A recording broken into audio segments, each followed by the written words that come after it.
Western nations slapped sanctions on Russia when the Russia-Ukraine war broke out in February. This led to a sharp rise in prices of key fertilizer components such as urea and DAP or diammonium phosphate. But the prices stabilized as economic activity gained momentum post-resumption of production across European and Chinese plants. The prices of urea and DAP fell by up to 50% from April peaks. Natural gas prices, a key ingredient in making nitrogen-based fertilizers, also fell by 100% from their highs in June.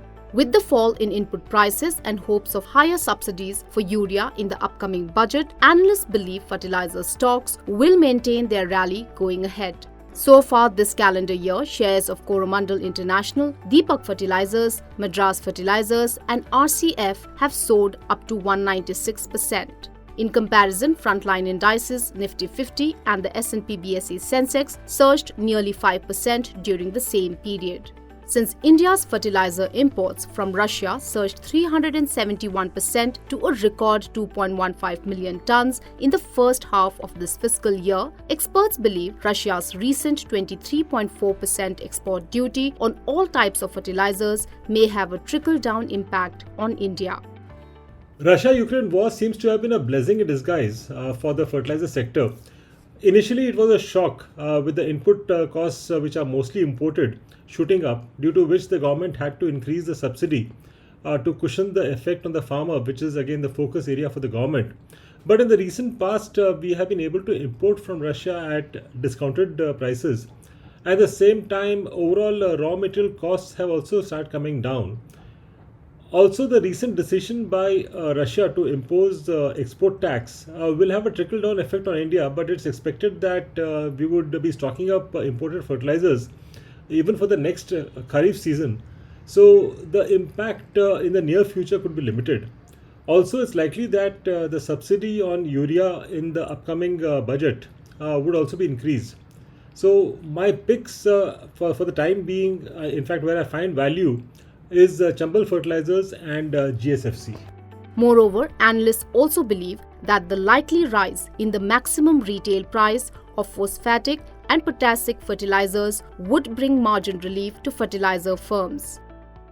Two things is happening over there that the government is planning for some more relief for this sector by increasing the MRP for PNK fertilizer, and that is one thing that the government is really planning to boost this sector.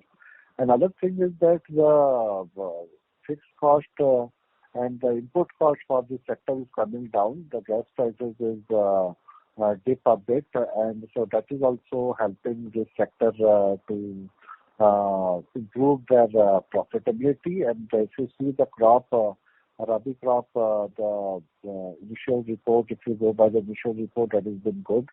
So all these things together, I believe, is going to be positive for the entire sector. But for a recommendation perspective, I believe we are very positive on Coromandel fertilizer. Along with that, from agri input perspective, we are positive on UPL, Sumitomo Chemical and PI Industries. As of today, amid a lack of domestic triggers, global cues, rupee movement, crude oil prices and foreign fund action will guide domestic markets. If you like this video, share it and subscribe to Business Standard. For more news, views and insights, log on to www.business-standard.com. Do also follow us on YouTube, Twitter, Facebook, Instagram, Telegram and LinkedIn.